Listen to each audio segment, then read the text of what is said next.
फैजासिम अराय समसिम नेनानै थागोन। खुलुमबाय, आं दिप्ति बसुमतारी। गिबियावनो आंनि अननाय, मोजां मोननाय आरो सिबिनायखौ नोंथांमोन बयनिसिमबो जासिहरनाय जाबाय। बर' सावथुन नायनानै मोजां मोनग्रा रायजो राजा नोंथांमोननिसिम मोनसे गोजोनथाव खौरां बेनोदि बोहैथि मायथाइनि 12 सेप्तेम्बर खालारखालि क'क्राझार डिस्ट्रिक्टनि सिङाव थानाय दतमा हालामनि दाङारफुथि गामिनि जावलिया देवान क्लाब फोथाराव मोसा बर' सावथुनखौ गाजा गोमजायै दिन्थिफुंनाय एबा रिलिज खालामनाय जासिगोन। बेनिखायनो बै सानखालि नोंथांमोनखौ बयखौबो लैहोर लैहोर फैनानै मोसा बर' सावथुनखौ नायफैनो थाखाय गुरै खावलायहरनाय थाबाय। दिनैनिफ्राय जुदि सोरबाफोर जोमैखौ हेरेसमेन्ट होयोब्ला बिनि फिननायखौ आं होगोन। बैसागु बोथोरनि बारदै सिखोला नों आंनि बैसागु बोथोरनि बारदै सिखोला नों आंनि। खुलुमबाय, आं दिप्ति बसुमतारी। गिबियावनो आंनि अननाय, मोजां मोननाय आरो सिबिनायखौ नोंथांमोन बयनिसिमबो जासिहरनाय जाबाय। बर' सावथुन नायनानै मोजां मोनग्रा रायजो राजा नोंथांमोननिसिम मोनसे गोजोनथाव खौरां बेनोदि बोहैथि मायथाइनि 12 सेप्तेम्बर खालारखालि क'क्राझार डिस्ट्रिक्टनि सिङाव थानाय दतमा हालामनि दाङारफुथि गामिनि जावलिया देवान क्लाब फोथाराव मोसा बर' सावथुनखौ गाजा गोमजायै दिन्थिफुंनाय एबा रिलिज खालामनाय जासिगोन। बेनिखायनो बै सानखालि नोंथांमोनखौ बयखौबो लैहोर लैहोर फैनानै मोसा बर' सावथुनखौ नायफैनो थाखाय गुरै खावलायहरनाय थाबाय। লৰা চুৰাছিল এনকাউণ্টাৰ হৈছে বডি এতিয়া নাপাব পিছত আহক যাওক sir sir please please sir sir आइ हाथरखि दा गाबसै अख्राङा जोंनि हारिनि थाखायनो गावनि जिउखौ बावसोम। खुलुमबाय, आं दिप्ति बसुमतारी। गिबियावनो आंनि अननाय, मोजां मोननाय आरो सिबिनायखौ नोंथांमोन बयनिसिमबो जासिहरनाय जाबाय। बर' सावथुन नायनानै मोजां मोनग्रा रायजो राजा नोंथांमोननिसिम मोनसे गोजोनथाव खौरां बेनोदि बोहैथि मायथाइनि 12 सेप्तेम्बर खालारखालि क'क्राझार डिस्ट्रिक्टनि सिङाव थानाय दतमा हालामनि दाङारफुथि गामिनि जावलिया देवान क्लाब फोथाराव मोसा बर' सावथुनखौ गाजा गोमजायै दिन्थिफुंनाय एबा रिलिज खालामनाय जासिगोन। बेनिखायनो बै सानखालि नोंथांमोनखौ बयखौबो लैहोर लैहोर फैनानै मोसा बर' सावथुनखौ नायफैनो थाखाय गुरै खावलायहरनाय थाबाय।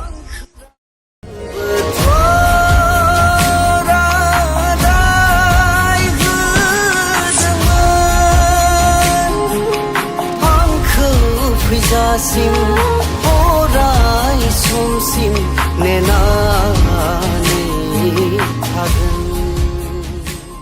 खुलुमबाय, आं दिप्ति बसुमतारी। गिबियावनो आंनि अननाय, मोजां मोननाय आरो सिबिनायखौ नोंथांमोन बयनिसिमबो जासिहरनाय जाबाय। बर' सावथुन नायनानै मोजां मोनग्रा रायजो राजा नोंथांमोननिसिम मोनसे गोजोनथाव खौरां बेनोदि बोहैथि मायथाइनि 12 सेप्तेम्बर खालारखालि क'क्राझार डिस्ट्रिक्टनि सिङाव थानाय दतमा हालामनि दाङारफुथि गामिनि जावलिया देवान क्लाब फोथाराव मोसा बर' सावथुनखौ गाजा गोमजायै दिन्थिफुंनाय एबा रिलिज खालामनाय जासिगोन। बेनिखायनो बै सानखालि नोंथांमोनखौ बयखौबो लैहोर लैहोर फैनानै मोसा बर' सावथुनखौ नायफैनो थाखाय गुरै खावलायहरनाय थाबाय। आंनि मेलेमा हाया सोदोबखौ बुजिया बुजायोसो मिन्थिखायोना नोंसोर? हाबेलाय आला लायबाय।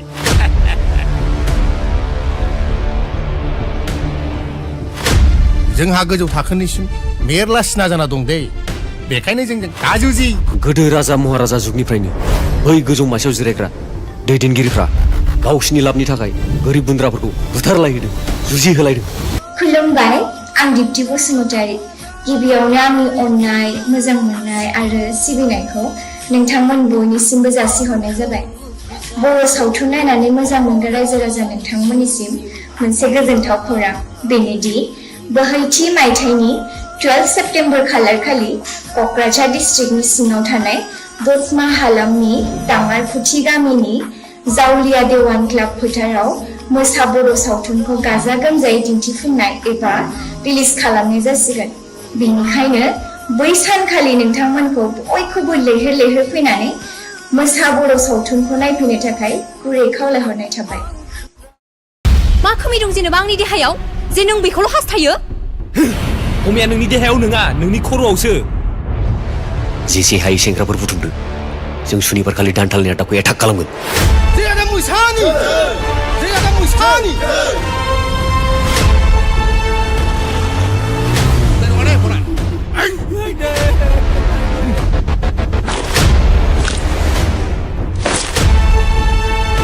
नोंनि अरादा नोंखौ खेबसे बासायनो हागौ। खुलुमबाय, आं दिप्ति बसुमतारी। गिबियावनो आंनि अननाय, मोजां मोननाय आरो सिबिनायखौ नोंथांमोन बयनिसिमबो जासिहरनाय जाबाय। बर' सावथुन नायनानै मोजां मोनग्रा रायजो राजा नोंथांमोननिसिम मोनसे गोजोनथाव खौरां बेनोदि बोहैथि मायथाइनि 12 सेप्तेम्बर खालारखालि क'क्राझार डिस्ट्रिक्टनि सिङाव थानाय दतमा हालामनि दाङारफुथि गामिनि जावलिया देवान क्लाब फोथाराव मोसा बर' सावथुनखौ गाजा गोमजायै दिन्थिफुंनाय एबा रिलिज खालामनाय जासिगोन। बेनिखायनो बै सानखालि नोंथांमोनखौ बयखौबो लैहोर लैहोर फैनानै मोसा बर' सावथुनखौ नायफैनो थाखाय गुरै खावलायहरनाय थाबाय। बे जायगानि सोरजिगिरिया आंसो। सियालफ्रा जेसेखि सालाक जायामोन, हाग्रायाव गावनिफ्राय फिसासिन सासेखौसो बुथारनानै जानो हायो। नोंसोर आंखौ बुथारनो? मोसासो आं, मोसा! खुलुमबाय, आं दिप्ति बसुमतारी। गिबियावनो आंनि अननाय, मोजां मोननाय आरो सिबिनायखौ नोंथांमोन बयनिसिमबो जासिहरनाय जाबाय। बर' सावथुन नायनानै मोजां मोनग्रा रायजो राजा नोंथांमोननिसिम मोनसे गोजोनथाव खौरां बेनोदि बोहैथि मायथाइनि 12 सेप्तेम्बर खालारखालि क'क्राझार डिस्ट्रिक्टनि सिङाव थानाय दतमा हालामनि दाङारफुथि गामिनि जावलिया देवान क्लाब फोथाराव मोसा बर' सावथुनखौ गाजा गोमजायै दिन्थिफुंनाय एबा रिलिज खालामनाय जासिगोन। बेनिखायनो बै सानखालि नोंथांमोनखौ बयखौबो लैहोर लैहोर फैनानै मोसा बर' सावथुनखौ नायफैनो थाखाय गुरै खावलायहरनाय थाबाय।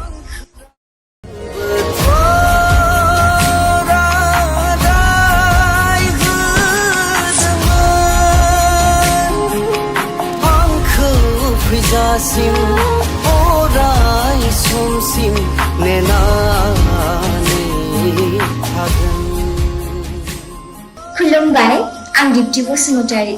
गिबियावनो आंनि अननाय, मोजां मोननाय आरो सिबिनायखौ नोंथांमोन बयनिसिमबो जासिहरनाय जाबाय।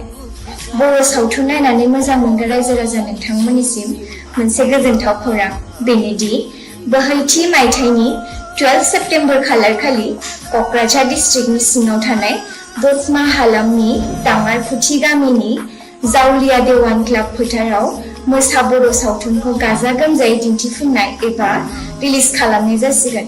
बेनिखायनो बै सानखालि नोंथांमोनखौ बयखौबो लैहोर लैहोर फैनानै मोसा बर' सावथुनखौ नायफैनो थाखाय गुरै खावलायहरनाय थाबाय। दिनैनिफ्राय जुदि सोरबाफोर जोमैखौ हेरेसमेन्ट होयोब्ला बिनि फिननायखौ आं होगोन। बैसागु बोथोरनि बारदै सिखोला नों आंनि, बैसागु बोथोरनि बारदै सिखोला नों आंनि। खुलुमबाय, आं दिप्ति बसुमतारी। गिबियावनो आंनि अननाय, मोजां मोननाय आरो सिबिनायखौ नोंथांमोन बयनिसिमबो जासिहरनाय जाबाय। बर' सावथुन नायनानै मोजां मोनग्रा रायजो राजा नोंथांमोननिसिम मोनसे गोजोनथाव खौरां बेनोदि बोहैथि मायथाइनि 12 सेप्तेम्बर खालारखालि क'क्राझार डिस्ट्रिक्टनि सिङाव थानाय दतमा हालामनि दाङारफुथि गामिनि जावलिया देवान क्लाब फोथाराव मोसा बर' सावथुनखौ गाजा गोमजायै दिन्थिफुंनाय एबा रिलिज खालामनाय जासिगोन। बेनिखायनो बै सानखालि नोंथांमोनखौ बयखौबो लैहोर लैहोर फैनानै मोसा बर' सावथुनखौ नायफैनो थाखाय गुरै खावलायहरनाय थाबाय। আপোনালোক চুৰাছিল এনকাউণ্টাৰ হৈছে বডি এতিয়া নাপাব পিছত আহক যাওক sir sir please please sir sir आइ हाथरखि दा गाबसै अख्राङा जोंनि हारिनि थाखायनो गावनि जिउखौ बावसोम। खुलुमबाय, आं दिप्ति बसुमतारी। गिबियावनो आंनि अननाय, मोजां मोननाय आरो सिबिनायखौ नोंथांमोन बयनिसिमबो जासिहरनाय जाबाय बर' सावथुन नायनानै मोजां मोनग्रा रायजो राजा नोंथांमोननिसिम मोनसे गोजोनथाव खौरां बेनोदि बोहैथि मायथाइनि 12 सेप्टेम्बर खालारखालि क'क्राझार डिस्ट्रिक्टनि सिङाव थानाय दतमा हालामनि दाङारफुथि गामिनि जावलिया देवान क्लाब फोथाराव मोसा बर' सावथुनखौ गाजा गोमजायै दिन्थिफुंनाय एबा रिलिज खालामनाय जासिगोन बेनिखायनो बै सानखालि नोंथांमोनखौ बयखौबो लैहोर लैहोर फैनानै मोसा बर' सावथुनखौ नायफैनो थाखाय गुरै खावलायहरनाय थाबाय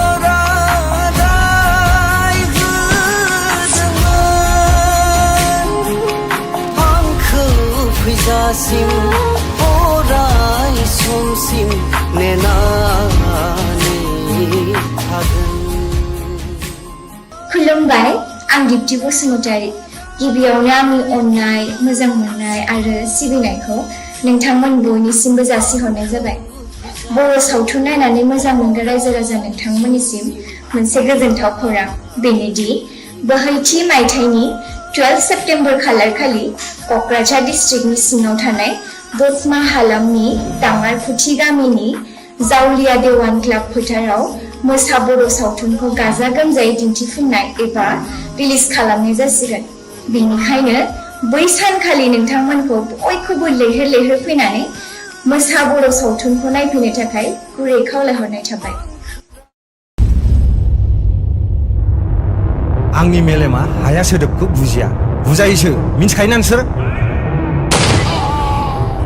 हाबेलाय आला लायबाय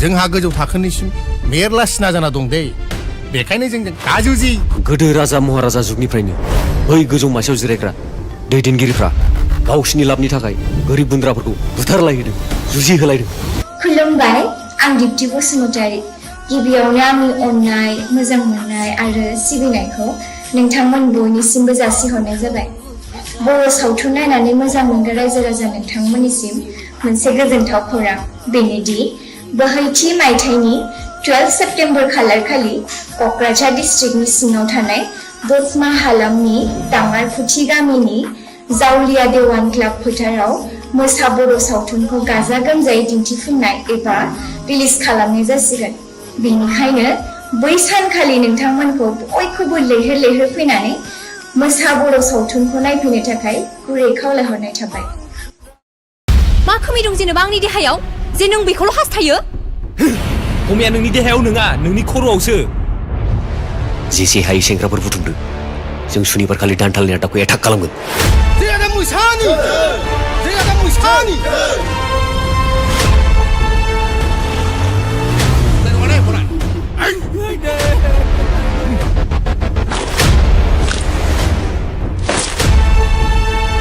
नोंनि बरादा नोंखौ खेबसे बासायनो हागौ खुलुमबाय आं दिप्ति बसुमतारी गिबियावनो आंनि अननाय मोजां मोननाय आरो सिबिनायखौ नोंथांमोन बयनिसिमबो जासिहरनाय जाबाय बर' सावथुन नायनानै मोजां मोनग्रा रायजो राजा नोंथांमोननिसिम मोनसे गोजोनथाव खौरां बेनोदि बोहैथि मायथाइनि 12 सेप्टेम्बर खालारखालि क'क्राझार डिस्ट्रिक्टनि सिङाव थानाय दतमा हालामनि दाङारफुथि गामिनि जावलिया देवान क्लाब फोथाराव मोसा बर' सावथुनखौ गाजा गोमजायै दिन्थिफुंनाय एबा रिलिज खालामनाय जासिगोन बेनिखायनो बै सानखालि नोंथांमोनखौ बयखौबो लैहोर लैहोर फैनानै मोसा बर' सावथुनखौ नायफैनो थाखाय गुरै खावलायहरनाय थाबाय बे जायगानि सोरजिगिरिया आंसो सियालफ्रा जेसेखि सालाक जायामोन हाग्रायाव गावनिफ्राय फिसासिन सालाकखौ जों बुथारनानै जानो नोंसोर आंखौ बुथारनो मोसासो आं मोसा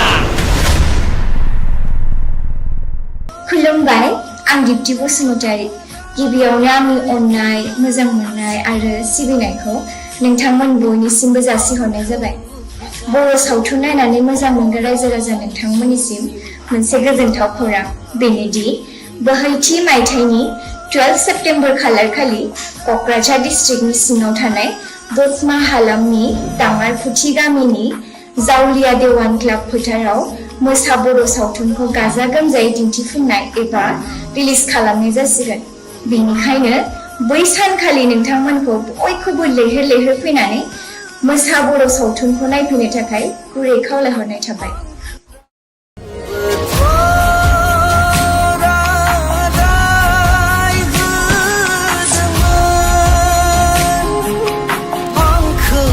फैजासिम अराय समसिम नेनानै थागोन। खुलुमबाय, आं दिप्ति बसुमतारी। गिबियावनो आंनि अननाय, मोजां मोननाय आरो सिबिनायखौ नोंथांमोन बयनिसिमबो जासिहरनाय जाबाय। बर' सावथुन नायनानै मोजां मोनग्रा रायजो राजा नोंथांमोननिसिम मोनसे गोजोनथाव खौरां बेनोदि बोहैथि मायथाइनि 12 सेप्टेम्बर खालारखालि क'क्राझार डिस्ट्रिक्टनि सिङाव थानाय दतमा हालामनि दाङारफुथि गामिनि जावलिया देवान क्लाब फोथाराव मोसा बर' सावथुनखौ गाजा गोमजायै दिन्थिफुंनाय एबा रिलिज खालामनाय जासिगोन। बेनिखायनो बै सानखालि नोंथांमोनखौ बयखौबो लैहोर लैहोर फैनानै मोसा बर' सावथुनखौ नायफैनो थाखाय गुरै खावलायहरनाय थाबाय। दिनैनिफ्राय जुदि सोरबाफोर जोमैखौ हेरेसमेन्ट होयोब्ला बिनि फिननायखौ आं होगोन। बैसागु बोथोरनि बारदैसि खोला नों आंनि बैसागु बोथोरनि बारदैसि खोला नों आंनि। खुलुमबाय, आं दिप्ति बसुमतारी। गिबियावनो आंनि अननाय, मोजां मोननाय आरो सिबिनायखौ नोंथांमोन बयनिसिमबो जासिहरनाय जाबाय। बर' सावथुन नायनानै मोजां मोनग्रा रायजो राजा नोंथांमोननिसिम मोनसे गोजोनथाव खौरां बेनोदि बोहैथि मायथाइनि 12 सेप्टेम्बर खालारखालि क'क्राझार डिस्ट्रिक्टनि सिङाव थानाय दतमा हालामनि दाङारफुथि गामिनि जावलिया देवान क्लाब फोथाराव मोसा बर' सावथुनखौ गाजा गोमजायै दिन्थिफुंनाय एबा रिलिज खालामनाय जासिगोन। बेनिखायनो बै सानखालि नोंथांमोनखौ बयखौबो लैहोर लैहोर फैनानै मोसा बर' सावथुनखौ नायफैनो थाखाय गुरै खावलायहरनाय थाबाय। আপোনালোক চুৰাছিল এনকাউণ্টাৰ হৈছে বডি এতিয়া নাপাব পিছত আহক যাওক sir sir please please sir sir आइ हाथरखि दा गाबसै अख्राङा जोंनि हारिनि थाखायनो गावनि जिउखौ बावसोम। खुलुमबाय, आं दिप्ति बसुमतारी। गिबियावनो आंनि अननाय, मोजां मोननाय आरो सिबिनायखौ नोंथांमोन बयनिसिमबो जासिहरनाय जाबाय। बर' सावथुन नायनानै मोजां मोनग्रा रायजो राजा नोंथांमोननिसिम मोनसे गोजोनथाव खौरां बेनोदि बोहैथि मायथाइनि 12 सेप्टेम्बर खालारखालि क'क्राझार डिस्ट्रिक्टनि सिङाव थानाय दतमा हालामनि दाङारफुथि गामिनि जावलिया देवान क्लाब फोथाराव मोसा बर' सावथुनखौ गाजा गोमजायै दिन्थिफुंनाय एबा रिलिज खालामनाय जासिगोन। बेनिखायनो बै सानखालि नोंथांमोनखौ बयखौबो लैहोर लैहोर फैनानै मोसा बर' सावथुनखौ नायफैनो थाखाय गुरै खावलायहरनाय थाबाय।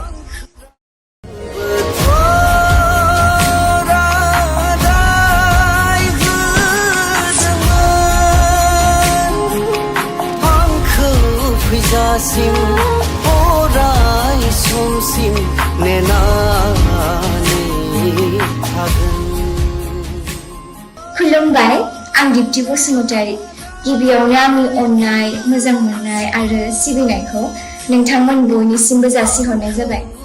बर' सावथुन नायनानै मोजां मोनग्रा रायजो राजा नोंथांमोननिसिम मोनसे गोजोनथाव खौरां बेनोदि बोहैथि मायथाइनि 12 सेप्टेम्बर खालारखालि क'क्राझार डिस्ट्रिक्टनि सिङाव थानाय दतमा हालामनि दाङारफुथि गामिनि जावलिया देवान क्लाब फोथाराव मोसा बर' सावथुनखौ गाजा गोमजायै दिन्थिफुंनाय एबा रिलिज खालामनाय जासिगोन।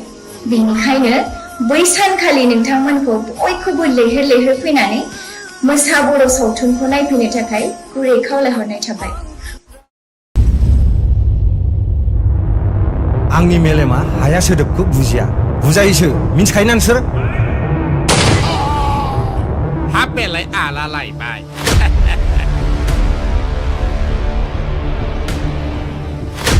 जोंहा गोजौ थाखोनिसिम मेरला सिना जाना दं दे बेखायनो जोंजों गाजुजि।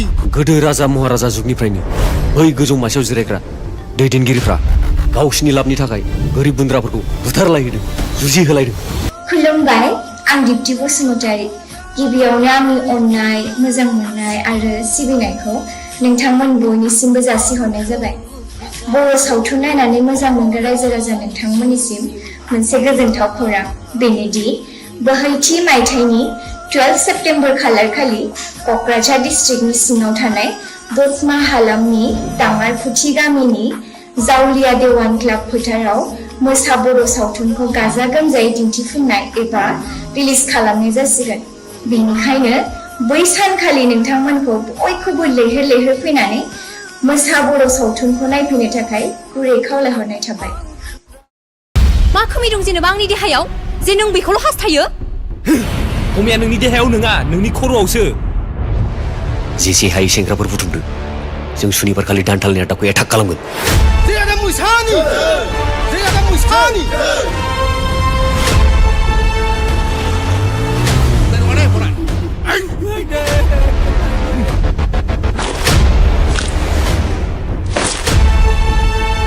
नोंनि बरादा नोंखौ खेबसे बासायनो हागौ। खुलुमबाय, आं दिप्ति बसुमतारी। गिबियावनो आंनि अननाय, मोजां मोननाय आरो सिबिनायखौ नोंथांमोन बयनिसिमबो जासिहरनाय जाबाय। बर' सावथुन नायनानै मोजां मोनग्रा रायजो राजा नोंथांमोननिसिम मोनसे गोजोनथाव खौरां बेनोदि बोहैथि मायथाइनि 12 सेप्टेम्बर खालारखालि क'क्राझार डिस्ट्रिक्टनि सिङाव थानाय दतमा हालामनि दाङारफुथि गामिनि जावलिया देवान क्लाब फोथाराव मोसा बर' सावथुनखौ गाजा गोमजायै दिन्थिफुंनाय एबा रिलिज खालामनाय जासिगोन। बेनिखायनो बै सानखालि नोंथांमोनखौ बयखौबो लैहोर लैहोर फैनानै मोसा बर' सावथुनखौ नायफैनो थाखाय गुरै खावलायहरनाय थाबाय। बे जायगानि सोरजिगिरिया आंसो। सियालफ्रा जेसेखि सालाक जायामोन, हाग्रायाव गावनिफ्राय फिसासिन जुनारखौसो बुथारनानै जानाय। नोंसोर आंखौ बुथारनो? मोसासो आं, मोसा! खुलुमबाय, आं दिप्ति बसुमतारी। गिबियावनो आंनि अननाय, मोजां मोननाय आरो सिबिनायखौ नोंथांमोन बयनिसिमबो जासिहरनाय जाबाय।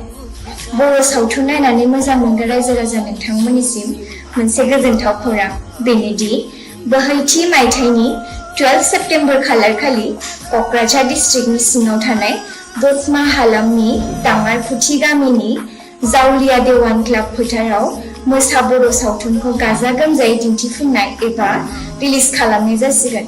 बेनिखायनो बै सानखालि नोंथांमोनखौ बयखौबो लैहोर लैहोर फैनानै मोसा बर' सावथुनखौ नायफैनो थाखाय गुरै खावलायहरनाय थाबाय।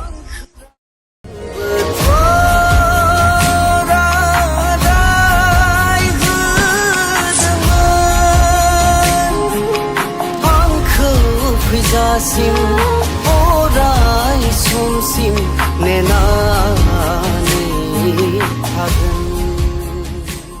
खुलुमबाय, आं दिप्ति बसुमतारी। गिबियावनो आंनि अननाय, मोजां मोननाय आरो सिबिनायखौ नोंथांमोन बयनिसिमबो जासिहरनाय जाबाय। बर' सावथुन नायनानै मोजां मोनग्रा रायजो राजा नोंथांमोननिसिम मोनसे गोजोनथाव खौरां बेनोदि बोहैथि मायथाइनि 12 सेप्टेम्बर खालारखालि क'क्राझार डिस्ट्रिक्टनि सिङाव थानाय दतमा हालामनि दाङारफुथि गामिनि जावलिया देवान क्लाब फोथाराव मोसा बर' सावथुनखौ गाजा गोमजायै दिन्थिफुंनाय एबा रिलिज खालामनाय जासिगोन। बेनिखायनो बै सानखालि नोंथांमोनखौ बयखौबो लैहोर लैहोर फैनानै मोसा बर' सावथुनखौ नायफैनो थाखाय गुरै खावलायहरनाय थाबाय। दिनैनिफ्राय जुदि सोरबाफोर जोमैखौ हेरेसमेन्ट होयोब्ला बिनि फिननायखौ आं होगोन। बैसागु बोथोरनि बारदैसि खोला नों आंनि, बैसागु बोथोरनि बारदैसि खोला नों आंनि। खुलुमबाय, आं दिप्ति बसुमतारी। गिबियावनो आंनि अननाय, मोजां मोननाय आरो सिबिनायखौ नोंथांमोन बयनिसिमबो जासिहरनाय जाबाय। बर' सावथुन नायनानै मोजां मोनग्रा रायजो राजा नोंथांमोननिसिम मोनसे गोजोनथाव खौरां बेनोदि बोहैथि मायथाइनि 12 सेप्टेम्बर खालारखालि क'क्राझार डिस्ट्रिक्टनि सिङाव थानाय दतमा हालामनि दाङारफुथि गामिनि जावलिया देवान क्लाब फोथाराव मोसा बर' सावथुनखौ गाजा गोमजायै दिन्थिफुंनाय एबा रिलिज खालामनाय जासिगोन। बेनिखायनो बै सानखालि नोंथांमोनखौ बयखौबो लैहोर लैहोर फैनानै मोसा बर' सावथुनखौ नायफैनो थाखाय गुरै खावलायहरनाय थाबाय। আপোনালোক চুৰাছিল এনকাউণ্টাৰ হৈছে বডি এতিয়া নাপাব পিছত আহক যাওক sir sir please please sir sir आय हाथरखि दा गाबसै अख्राङा जोंनि हारिनि थाखायनो गावनि जिउखौ बाउसोम खुलुमबाय आं दिप्ति बसुमतारी गिबियावनो आंनि अननाय मोजां मोननाय आरो सिबिनायखौ नोंथांमोन बयनिसिमबो जासिहरनाय जाबाय बर' सावथुन नायनानै मोजां मोनग्रा रायजो राजा नोंथांमोननिसिम मोनसे गोजोनथाव खौरां बेनोदि बोहैथि मायथाइनि 12 सेप्टेम्बर खालारखालि क'क्राझार डिस्ट्रिक्टनि सिङाव थानाय दतमा हालामनि दाङारफुथि गामिनि जावलिया देवान क्लाब फोथाराव मोसा बर' सावथुनखौ गाजा गोमजायै दिन्थिफुंनाय एबा रिलिज खालामनाय जासिगोन बेनिखायनो बै सानखालि नोंथांमोनखौ बयखौबो लैहोर लैहोर फैनानै मोसा बर' सावथुनखौ नायफैनो थाखाय गुरै खावलायहरनाय थाबाय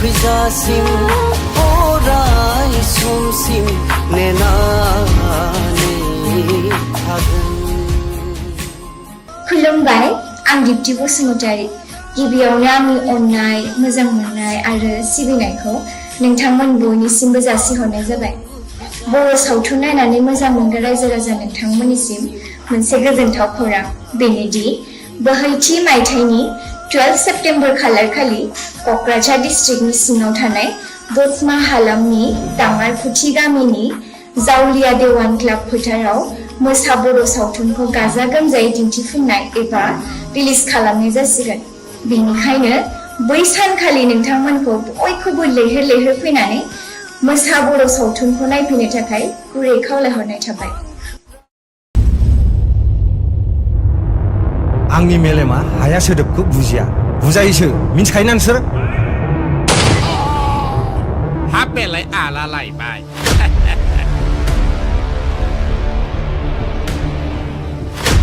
जोंहा गोजौ थाखोनिसिम मेरला सिना जाना दं दे बेखायनो जोंजों गाजुजि गोदो राजा महाराजा जुगनिफ्रायनो बै गोजौ मासियाव जिरायग्रा दैदेनगिरिफ्रा गावसिनि लाबनि थाखाय गोरिब गुन्द्राफोरखौ बुथारलायहोदों जुजिहोलायदों खुलुमबाय आं दिप्ति बसुमतारी गिबियावनो आंनि अननाय मोजां मोननाय आरो सिबिनायखौ नोंथांमोन बयनिसिमबो जासिहरनाय जाबाय बर' सावथुन नायनानै मोजां मोनग्रा रायजो राजा नोंथांमोननिसिम मोनसे गोजोनथाव खौरां बेनोदि बोहैथि मायथाइनि 12 सेप्टेम्बर खालारखालि क'क्राझार डिस्ट्रिक्टनि सिङाव थानाय दतमा हालामनि दाङारफुथि गामिनि जावलिया देवान क्लाब फोथाराव मोसा बर' सावथुनखौ गाजा गोमजायै दिन्थिफुंनाय एबा रिलिज खालामनाय जासिगोन बेनिखायनो बै सानखालि नोंथांमोनखौ बयखौबो लैहोर लैहोर फैनानै मोसा बर' सावथुनखौ नायफैनो थाखाय गुरै खावलायहरनाय थाबाय मा खोमै दं जेनेबा आंनि देहायाव जे नों बेखौल' हास्थायो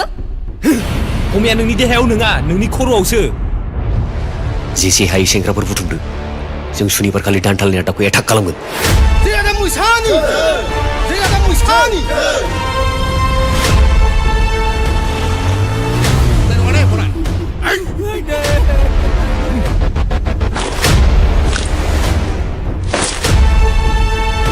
नोंनि बरादा नोंखौ खेबसे बासायनो हागौ खुलुमबाय आं दिप्ति बसुमतारी गिबियावनो आंनि अननाय मोजां मोननाय आरो सिबिनायखौ नोंथांमोन बयनिसिमबो जासिहरनाय जाबाय बर' सावथुन नायनानै मोजां मोनग्रा रायजो राजा नोंथांमोननिसिम मोनसे गोजोनथाव खौरां बेनोदि बोहैथि मायथाइनि 12 सेप्टेम्बर खालारखालि क'क्राझार डिस्ट्रिक्टनि सिङाव थानाय दतमा हालामनि दाङारफुथि गामिनि जावलिया देवान क्लाब फोथाराव मोसा बर' सावथुनखौ गाजा गोमजायै दिन्थिफुंनाय एबा रिलिज खालामनाय जासिगोन बेनिखायनो बै सानखालि नोंथांमोनखौ बयखौबो लैहोर लैहोर फैनानै मोसा बर' सावथुनखौ नायफैनो थाखाय गुरै खावलायहरनाय थाबाय बे जायगानि सोरजिगिरिया आंसो सियालफ्रा जेसेखि सालाक जायामोन हाग्रायाव गावनिफ्राय फिसासिन सासेखौसो बुथारनानै जानो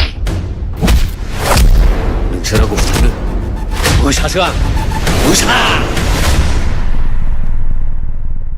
खुलुमबाय आं दिप्ति बसुमतारी गिबियावनो आंनि अननाय मोजां मोननाय आरो सिबिनायखौ नोंथांमोन बयनिसिमबो जासिहरनाय जाबाय बर' सावथुन नायनानै मोजां मोनग्रा रायजो राजा नोंथांमोननिसिम मोनसे गोजोनथाव खौरां बेनोदि बोहैथि मायथाइनि 12 सेप्टेम्बर खालारखालि क'क्राझार डिस्ट्रिक्टनि सिङाव थानाय दतमा हालामनि दाङारफुथि गामिनि जावलिया देवान क्लाब फोथाराव मोसा बर' सावथुनखौ गाजा गोमजायै दिन्थिफुंनाय एबा रिलिज खालामनाय जासिगोन। बेनिखायनो बै सानखालि नोंथांमोनखौ बयखौबो लैहोर लैहोर फैनानै मोसा बर' सावथुनखौ नायफैनो थाखाय गुरै खावलायहरनाय थाबाय।